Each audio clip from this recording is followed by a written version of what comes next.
민주당 내전 불이 붙었습니다. PK에서는 정청래가 이겼네요. 네. 아주 박빙입니다. 1514표 차, 누적 1포인트 차 앞서고 있고요. 정청래, 김민석, 내가 당대표 되면 너 윤리위 보낸다. 아니 그렇게 우리 국민의힘 윤리위 가지고 말을 막 많이 하더니 정작 지들도 싸움 붙으니까 나 대표 되면 너 윤리위 보낸다 이러고 있잖아요. 근데 충청에서는 정청래 고향인데도 김민석이 신승을 했어요. 그러면서 김민석이 승기를 잡는 거 아니냐 했는데 부울경에서는 정청래가 또 이겼거든요. 박상규 위원님. 네. 이렇게 박빙 승부가 될수록 전당대회 결과가 어떻게 되든 상처는 더 깊어지는 거 아니겠습니까? 그렇죠. 뭐 이제 완전히 패싸움으로 갔고요. 신천지 싸움은 뭐 점입 가경이고 충청도에서는 좀 의외의 결과였죠. 그래도 그러니까요. 네. 정청래가 고향이고 충청도가 고향인 이해찬 부인까지 후원회장으로 내세웠는데 0.44%지만 졌어요. 다만 대전 세종에서는 정청래가 앞서고 충청 남도북도 그러니까 큰 도시를 제외한 일종의 약간 그 시골 지역에서는 김민석이 앞서면서 전체적으로는 0.44 차이가 났는데 저는 김민석이 이 효과적으로 잘 울었다. 이거 엄살을 잘 피웠어요. 왜냐하면 전날 그 유튜브에 나가가지고 내가 이 충청에서는 한 7%포인트 이상 질 거다. 이렇게 미리 그 밑밥을 좀 깔았습니다. 그래서 저는 그게, 그러면 정청래 대세론이야? 뭐 이런 어떤 위기감도 줌과 동시에 본인에게도, 그런 표를 호소하는 전략이 였다고 보는데 이게 좀 먹혔던가 봐요. 그래서, 그런 결과가 나왔는데 부울경에서는, 이 정청래가 부산과 경남에서 꽤 많이 앞서면서, 울산에서만 이긴 이 김민석을 2.8%포인트 차로 이기고 그래서 전체로 하면 한 1% 정도를 현재 이 두 지역을 합쳤을 때 앞서고 있다. 이게 왜 중요하냐면 이제 민주당은 호남의 당원들이 제일 많죠. 그렇죠. 그 다음이 수도권이고. 근데 부의경은 노무현 문재인으로 상징되는 지역이거든요. 근데 바로. 정청래가 지금 노3호 파리를 엄청 하고 있어요. 그렇죠. 그리고 정청래 캠프의 핵심 브레인이 노3호의 미키루크, 이상호.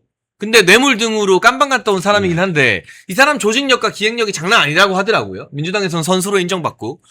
뭐 노무현 팔이 엄청 하고 있고 문재인 팔이 엄청 하고 있는데 어쨌든 부의경에서 이기면서 선방을 해냈어요. 자, 다만 하나만 말씀을 드리면 이게 이제 선호 투표제를 하잖아요. 네. 결선 투표제는 아니고 송영길의 득표율을 좀 봐야 됩니다. 근데 두 지역 합쳐서 송영길이 한 10% 정도 해요. 적지 않아요. 상당히 꽤 잘하고 있다라고 지금 본인이 생각할 것이고 이게 왜 중요하냐면 합쳐야 돼요. 김민석에다가 합치고 봐야 되기 때문에 김민석과 송영길의 현재까지의 합산이 한 55, 6. 과반수를 넘고 있기 때문에 저는 이게 만약에 전라도 그러니까 광주 전남북에서 물론 민석이나 정청래나 사활을 걸겠지만 정청래가 여기서 5% 이상 못 이기면 김민석으로 그냥 갈 수도 있다. 현재로서는 김민석이 조금 유리해 보이는 건 사실입니다. 그런데 이런 상상을 또 하게 돼요. 1등은 정청래가 했는데 한 48%야. 과반이 안 됐어. 근데 선호 투표로 김민석이 당선돼. 그럼 민주당 거의 깨지는 수준의 분란이 일어나는 거 아니에요? 그러니까 지금 말도 안 되는 룰 장난질을 친 거죠. 그러니까 이게 당심을 우리 당은 참 정직하지 않습니까? 당심 비중을 낮춰야 한다. 당대표를 폐지해야 된다. 이렇게 되게 원색적인 이야기를 하는데 민주당은 되게 교묘하게 당심을 비튼 거죠. 그러니까 당심의 비중 자체를 건드리지 않으면서 2, 3등 후보가 1등 후보를 잡아먹게 만든다. 그럼 이제 우리 장해찬 최고께서 지적을 해주신 것처럼 당심은 정청래를 뽑았는데 결과적으로 룰 때문에 정청래가 떨어지는 이상한 상황이 될 수가 있는 거예요. 근데 그럼 그때부터 2차전, 3차전 전 벌어질 거라고 보거든요. 벌써 민주당에서 무슨 얘기 나오냐면요. 지금 오세훈 시장 사실 이거 좀 빠져나오기 어렵다라고 하는 평가들이 언론 좀 법조계 다 공통적으로 지금 나옵니다. 그러면 634 원칙에 따라 내년 초 재보궐 있을 거잖아요. 그럼 지금 뭐라고 하냐면요. 내년 초 서울시장 재보궐 선거 있을 건데 당대표 뽑히더라도 그때 지면 책임지고 물러나야 하는 거 아니야. 이런 얘기 나와요. 맞죠. 그럼 그때 이번 전당대회에서 진 쪽이 누가 됐건 간에 거의 분탕에 가까운, 지금 딱 한동훈 같은 짓거리 하면서 분탕에 가까운 행위로 사실상 낙선기도 할 수가 있거든요. 그럼 정말 당 쪼개지는 겁니다. 그러니까 지금 여러 가지 변수들이 남아있기 때문에 이게 이긴 쪽, 진 쪽이 승복이 불가능한 형태로 룰 장난질을 친 게 반드시 후과가 될 거다. 이렇게 좀 보여지고요. 지금 또 여론조사가 변수예요. 그러니까 지금은 당원 투표를 하고 있는데 민주당은 여론조사도 30% 반영하거든요. 그렇죠. 이건 아마 지금 카운팅이 안 되고 있을 거예요. 여론조사에서는 지금 우리가 많은 조사들 보고 있듯이 정청래가 좀 리드를 하고 있습니다. 확실히. 그래서 실제 이제 호남까지 갈 때 얼마나 정청래 쪽에서 이 언더독 효과를 가지고 파죽지세로 치고 갈 거냐. 이 포인트가 하나 있고, 또 일반 국민들이 봤을 때 요새 이재명 얼마나 비호감입니까? 지금 그 지난주 리얼미터 조사 일주일 내내 했더라고요. 금요일 제일 낮았어요. 그러니까 매일 떨어져, 매일 맞아요. 떨어졌다가 이게 주 말쯤에 제일 낮아져요. 그러니까 이 이재명에 대한 비호감도가 이재명의 대리인인 이 김민석 후보에게 그대로 반영되기 때문에 이 한 달 앞으로 남은 3주 정도가 대단한 변수가 될 수 있다 평가를 합니다. 그리고 이 최고위원 레이스를 좀 우리가 재밌게 봐야 되는 것이 5명. 신청계가 되게 선전하고 있어요. 그러니까 1위부터 5위까지가 당선되잖아요. 그렇죠. 이 최민희의 단독 선두는 굳어진 것 같아요. 네.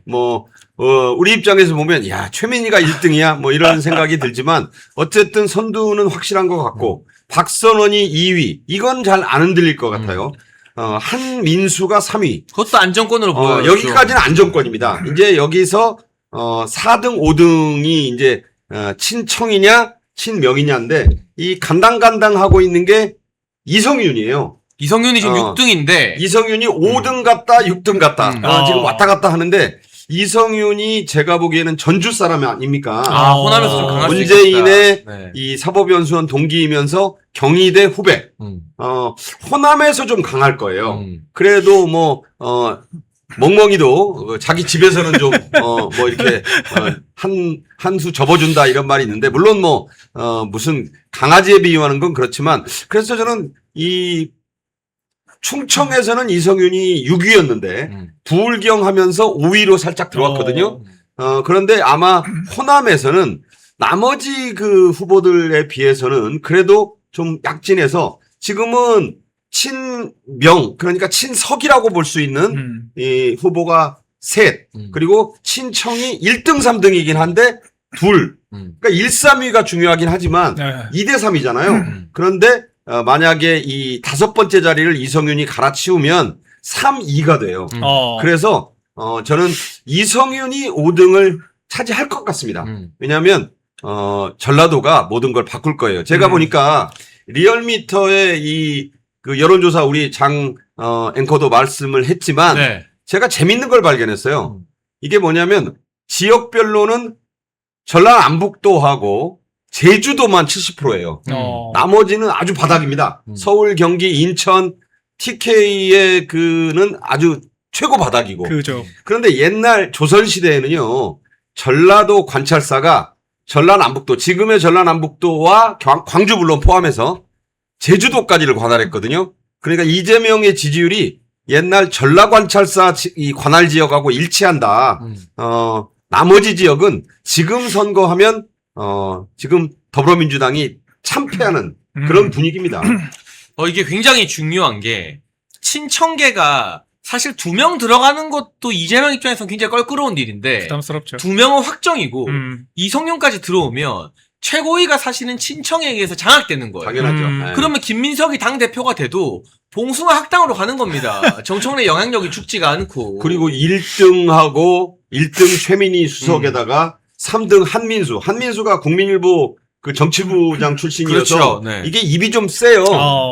그리고 이성윤은 이 검찰 출신으로 상당히 돌직구 아닙니까? 그래서 5명 중에 3명이 그것도 그 135로 들어가면요. 아마 김민석이 당대표가 돼도 거의 대표 역할을 하는데 계속 딴지가 딴죽을 걸 것이다 이런 생각이 들어요. 민주당은 되게 진짜 제왕적이더라고요. 민주당 당대표. 그러니까 민주당은 당대표 거리 규정도 따로 없어요. 아니 그리고 윤리위를 안 거치잖아. 그러니까요. 그냥 긴급 최고위 열어서 날려버려도 아무도 찍소리도 안 하는 정당이잖아요. 맞아요. 완전 제왕적 그냥 당대표 되자마자 지금 서로 윤리위 징계하겠다고 하는데 김민석 정청래가 되면은 김민석 신천지 지금 논란으로 우리 당을 위기에 빠뜨렸다. 당원권 정지 한 2년 때려버리겠지. 그러면 공천도 못 맞아요, 받아요. 그럴 수가 있고 또 지명직 최고도 당대표가 2명을 지명한다더라고요. 맞아요. 네. 그러니까 민주당은 당대표가 되면 최고위원까지 3표를 가지는 거예요. 사실상. 그래서 이게 친청 그룹들 2명 들어와도 친명 그룹들이 돼도 사실 장악을 할 수가 있고 반대도 가능하기 때문에 진짜 민주당이야말로 제왕적 당대표 시스템이다. 그러니까 지금 이 언론들이 우리 당 지적할 거면 진짜 민주당을 먼저 지적을 해야 된다. 그러니까 나 그 말 하고 싶었어요. 예. 지금 국민의힘의 당 대표제를 없애자, 뭐 당 대표 고난이 너무 많다, 공천권을 분리해야 된다, 쌉소리들을 그 대머리 미래나 진짜 쌉소리죠. 뭐 멱살가 미래라고 부를까요?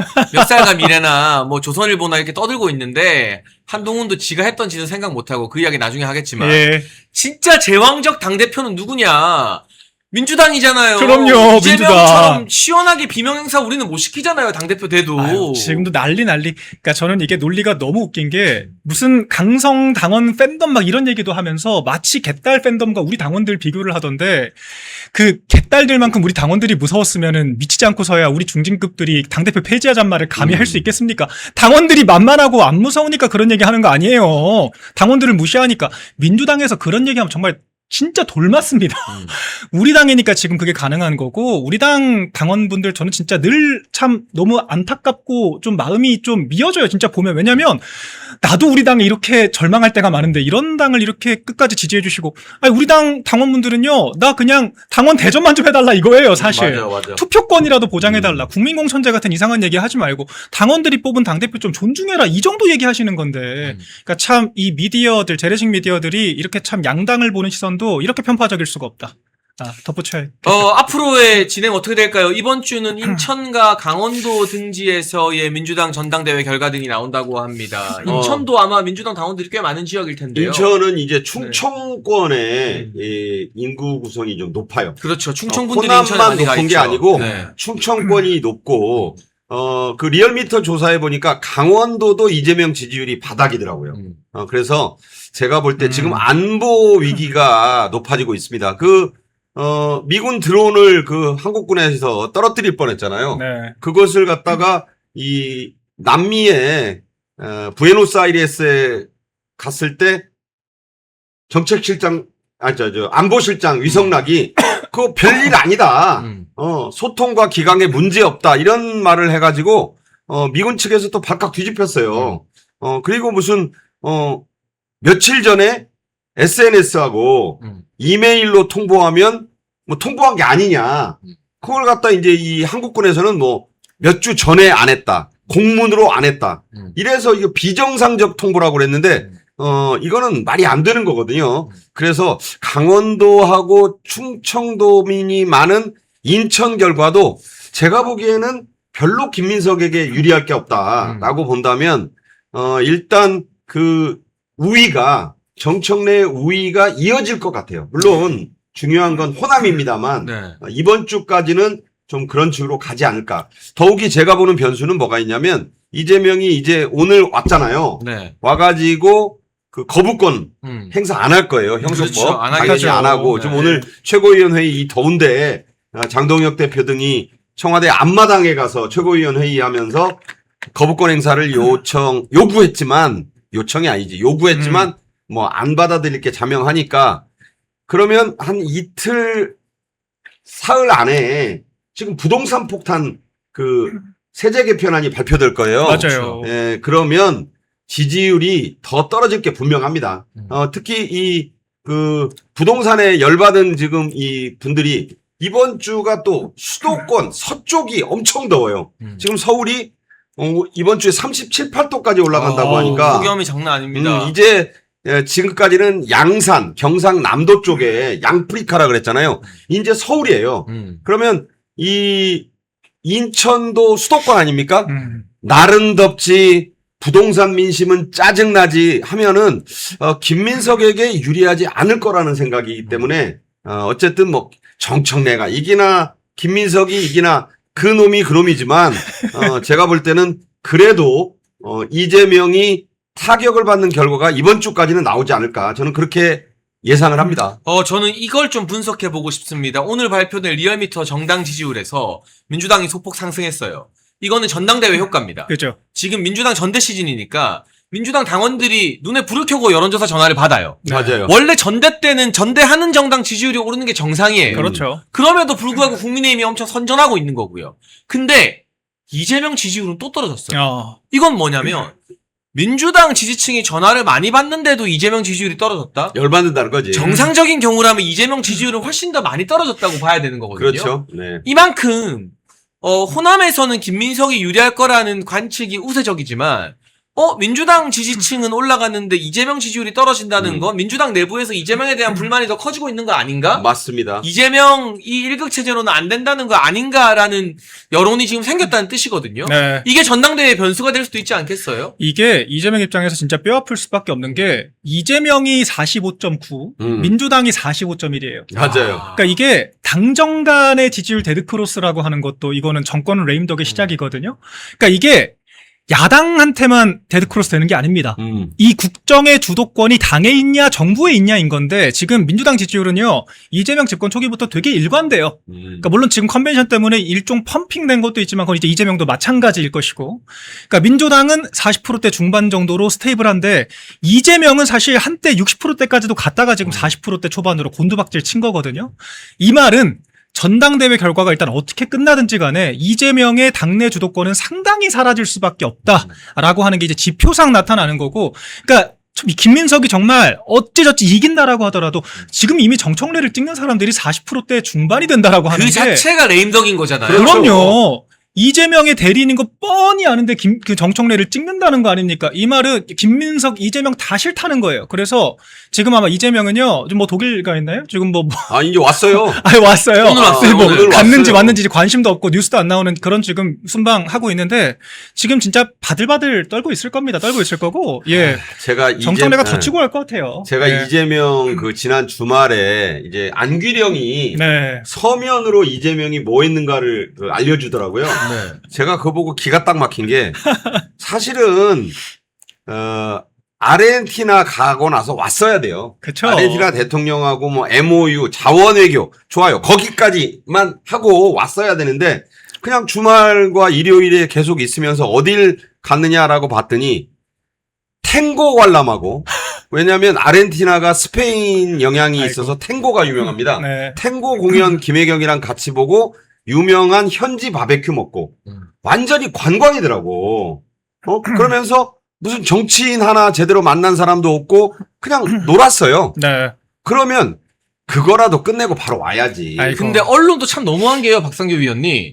이 정도로 외유성 관광 출장을 갔다 왔는데 대통령 해외 순방 일정에 대해서 제대로 비판하는 기사가 없다는 거 없죠. 이해하기 어렵지 않습니까? 제 말이에요. 그냥 꿀먹은 벙어리고 그거 끝나고 그냥 와야 돼요. 네. 밤 비행기 타고. 네. 그런데 독일을 왜 가느냐. 아무 일정이 없어, 독일에서. 아니 하나 있지. 뭐 동포 간 다음에. 동포 간 다음에 호텔 빌려가지고 동포들 밥 사고 아이고. 세금으로 거기서 또 한번 폼 한번 잡고. 근데 왜냐면 거기서 무슨 주요한 정치인 만나고 이런 일정이 전혀 없더라고요. 없죠. 프랑크푸르트가 그 독일에 가보신 분들은 알지만 놀기 좋아요. 그래서 쇼핑하기도 좋고 모르겠습니다. 뭐 증거 없이 쇼핑했다 이런 말은 안 하겠어요. 하지만 아니 왜 동포 간담회 하자고 독일을 갑니까? 그러니까 저도 베를린에 가서 뭐 독일의 총리를 만나든 주요 정치인들을 만나든 그래야 되는 거 아니에요? 독일을 갈 독일은 거면? 총리 안 되면 거기 그 이원 집정부니까 대통령 있잖아요. 네, 네. 그죠. 대통령 많이 한가해요. 그러면 간다고 하고 일정 잡으면 차는 한 잔 주겠지. 그렇죠. 커피는 한 잔 줄 거 아니냐고. 그러면 동포 간담회를 하느니 독일 연방 대통령이라고 만나야지. 거기 동포 간담회 하자고 해서 3대6 7박 11일. 저는 지금까지 기자 때부터 지금까지 대통령 그 해외 이 방문을 많이 봤지만 이런 거 처음 봤어요. 7박 11일짜리 3대6. 아니, 아이고. 그래서 지금 저 댓글이 저 의문심장한 게 윤통이 그랬어 봐라. 그러니까요. 언론이 얼마나 난리였을까. 뒤집어졌을 거예요. 세금 얼마 썼는지 그렇죠. 하나하나 다 해가지고. 아니 지금 오늘 장동혁 대표 방미 예산 가지고 난린데 그러니까. 그거 김기현 대표나 김무성 대표 때보다 돈도 적게 썼다면서. 물가 빼고도. 이재명 이번에 얼마 썼는지 한번 보자고. 이재명. 이재명은 돈이 아이고. 그냥 뭐 이렇게 돈을 쓴 정도가 아니라 저건요 아니 왜 동포간담회 일정만으로 대통령이 외국에 간 거는 처음일 거예요. 그렇죠. 유일한 일정이야. 경유지에서 왜 동포간담회 하나 하자고 독일을 갑니까? 그래서 3대륙 순방이야. 이게 말이 되는지 저는 묻고 싶어요. 빨리 왔어야죠. 실제로 윤석열 대통령께서 순방 가셨을 때 저희 대통령실에 있었잖아요. 사실 순방 한 번씩은 이제 주요 인사들, 뭐 정무 담당이든 홍보, 뭐 공보 담당들 다 한 번씩은 보통 동행을 하거든요. 기능적으로라도 필요해서. 근데 일단 저희 국정기획실에서도 거의 따라간 사례가 없습니다. 저희가 선임비서관실이었는데 거의 못 따라갔어요. 왜냐?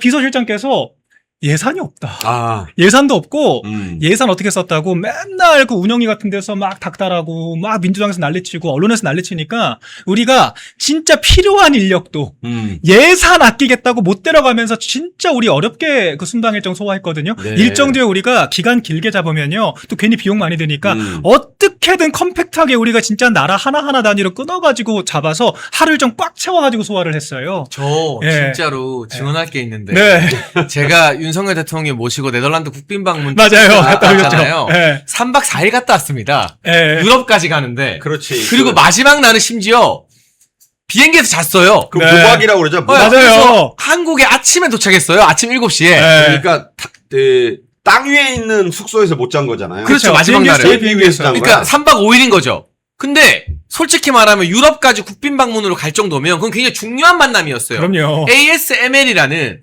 반도체 공정의 핵심 부품을 생산하는 회사를 만나기 위한 그 메인 국빈 방문이었습니다. 노광 장비하는 맞아요. 유일한 세계적 기업. 그래서 이재용 회장, 최태원 회장 다 그 ASML과의 만남의 교두보가 됐기 때문에 명분이 있는 국빈 방문이에요. 그 국빈으로 네덜란드에서 초청해 준 거고.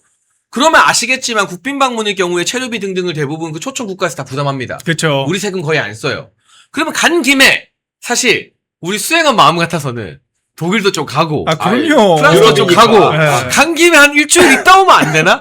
웬걸 잠잘 시간이 없어. 맞아. 그때도 제가 KTV의 그 정책엔 이슈라는 정책방송 앵커를 하느라고 그 일정이 생생히 기억이 납니다만 정말 필요한 그 일정밖에 안 했어요. 아니 유럽을 3박 4일로 갔다 왔다니까요. 유럽은 아이고. 오고 가고 빼면 무박이지 무박. 그렇죠. 정도면. 근데 정말 네. 정말 이번에 이재명은 보면 제가 깜짝 놀랐어요. 아니 탱고 그러니까 안규령은 무슨 생각으로 탱고 보고 현지의 그 바베큐 요리 뭐 아사동가 뭐 요리 이름까지 누가 맛있는 거 있겠죠. 맛있는 누가 거. 궁금하대? 네. 그런 거를 갖다가 안규령은 서면으로 브리핑을 했어요. 아이고, 아니 국민들이 이 더위에 양산이 42도를 넘는 이 폭염 속에 지금 심지어 차 안에서 더위 때문에 돌아가신 분까지 나온 이 폭염 속에 이재명 얼마나 시원했겠어요. 그 호텔에 시원한 에어컨 보면서 그 아래서 탱고 보고 현지 바베큐 먹고 아니 무슨 진짜 이건 관광 투어야 이건. 그런데도 제대로 지금 지적하는 사람 없고 우리가 통상 이제 청와대 근무하면요 이게 우리끼리 이제 직원들식 표현이에요. 이 대통령께서 나가시면은 무두절이다. 소위 이제 대장이 없다. 우리 쉰다라고 통상 이야기를 해요. 청와대식 표현입니다. 근데 이게 저희 때는요 무슨 윤 대통령 나가실 때마다 무슨 김건희 여사가 뭘 했다, 여사를 데려가라 말아부터 시작해서 무슨 뭐 차 의전을 어떻게 받았다, 태극기가 거꾸로 걸려 있었다, 뭐 대접을 못 받았다, 정말 온갖 걸 가지고 다 트집을 잡으니까 맞아요. 이게 완전 이게 대륙 반대에서 저희 이제 새벽에 전화가 오는 거예요. 이제 그쪽 시간으로는 저녁쯤에 이거 지금 국내에서 난리인데 좀 대응 좀 해달라. 4시, 5시에 전화 옵니다. 저희는 진짜 그렇게 일했어요. 그럼에도 우리가 순방 나가고 싶어서 나가는 게 아니에요. 해야 되니까 이렇게 공적을 받고 오히려 더 억가를 당하는데도 할 일은 해야 되니까요. 우린 그렇게 일을 했던 기억이 나는데 참 이재명은 노났다. 국민의힘도 지금 이 외교 관련해서 좀 전담해서 이렇게 민주당처럼 억가까지는 아니더라도 좀 할 말은 하는 이 좀 포션이 있어야 되지 않나? 생각을 좀 문득 해봅니다. 근데 이 와중에 이재명 부랴부랴 와서 바로 청와대 가서 일하는 척 하겠다고 하는데 경제 문제, 부동산 문제, 아이고. 주식 문제 난리가 났거든요. 근데 보안 수사권 문제 역시나 노무현 사위인 곽상원 의원마저도 이건 반대했어요. 고인을 정치적 놀이개로 쓰지 마라. 김용민 같은 인간들이 이거 보고한다고 뭐 노무현 전 대통령 묘역 가서 사진 찍어 올리니까 기가 막히더라고. 완전 열받은 거죠. 노무현 전 대통령도 이건 찬성 안 했을 거다라고 그 사위가 말하고 있잖아요. 그리고 사실은 좌파 성향의 셀럽으로 유명한 허지웅이라는 사람이 있습니다. 허지웅. 영화 평론가, 예. 예능에도 많이 나오고 보안수사권 폐지 대통령이 거부권 안 쓰면 난 이제 민주당 지지 안 한다. 여기에 대한 국민적 반발이 엄청 늘어나고 있는데 이재명은 전당대회 때 영향 끼칠까봐 거부권 행사를 못 하겠죠. 첩첩삼중입니다. 위원님, 이재명 앞에 놓인 여러 가지 일들 어떻게 보십니까? 이재명은 이제부터 이제 외유 끝이고요. 이제부터 첩첩산중인데 지금 제일 먼저 할 건 거부권 행사 안 하고 저 누더기 땜질 형사소송법에다가 이제 그 국무회의 회부하고 사인할 겁니다. 그 다음에 이제 부동산 폭탄이 잔뜩 실려 있는 이 세금 대책을 발표할 것이고 곽상원 의원이 유일하게 참석해서 반대했고요. 이소영 민주당 의원은 기권을 했죠. 참석해서 기권했고 왔다 갔다는 했지만 이현주조차 전 최고위원 아닙니까? 그죠. 불참을 했어요. 그리고 SNS에다가 이건 너무 급히 했다 라면서 비판을 했는데 김용민 새똥돼지길에 나오는 그 돼 김용민 말고 그죠. 이 김용민 이 법을 형사소송법을 작성했다라고 하는 둘 중 하나 박은정과 김용민이 아니 노무현 묘역에 간 것까지는 알겠어요. 그런데 1박 2일을 갔더라고. 처음에 가니까 좀 늦게 갔는지 들어가질 못했대요. 아이고. 그래서 거기다가 이게 이 뭐 그 법안을 만들어서 바치려고 갔는데 그 전날은 못 들어가서 하루 자고 또 아침 일찍 또 간 모양이야. 그래서 안에 들어가서 그 노무현 그 뭐 너럭바위인지 뭐 있잖아요. 조그만 거기다가 이제 이걸 바치고 뭐라고 했느냐. 대통령님 숙제 마쳤습니다. 아니 그 숙제라고 했더라고. 숙제. 아유, 그러면서 이런 표현이 나왔어요. 야 시원하다. 그 노무현 특유의 말투 있어요. 그 옛날 기분 좋다. 야 기분 좋다. 야 기분 좋다. 하고 싶으시죠? 지가 묻고 지가 답해. 그러면서 이거를 자화자찬을 어마어마하게 했는데 아니 그 노무현 정신을 팔기 위해서 그렇게 한 거예요. 아유. 그런데 노무현의 유일한 사위 딸 노정현 하나밖에 없으니까 그 곽상원이 참석해서 반대표를 던지고 이거는 노무현 정신이 아니야라고 얘기했다는 점에서 볼 때 이거는 정말 가관이에요 한마디로. 근데 김용민이 지금 새로운 별명이 생겼습니다. 지옥 김용민입니다. 그렇습니다. 김용민 인스타 가보면 네. 지옥에나 가라라는 댓글이 엄청 달립니다. 아하. 왜? 그 부산 돌려차기 사건 피해자. 그 돌려차기로 의식을 잃고 맞아요. 그 범죄를 여성분, 당했던 그 여성분. 아유. 그분도 검찰의 보안 수사나 이런 과정을 통해서 추가적인 범죄 정황들이 더 드러난 거거든요. 가해자의. 맞죠? 그분이 이걸 끝까지 반대하다가 결국 통과되니까 김용민 인스타에 그 보안 수사권 폐지 자랑하는 글에 저렇게 썼어요. 지옥에 가라라고 한 거예요. 아이고. 근데 저걸 보고 많은 청년들과 네티즌들이 공감해서 인스타그램에 김용민 댓글에다가 지옥 가라 넌 지옥 갈 거다. 이 지옥 릴레이가 이어진다고 해요. 이거 젊은 층의 민심 위반이 장난 아니에요, 박민영 대변인. 이게 진짜 사탄도 울고 갈 장면이다. 사탄도 울고 가겠다.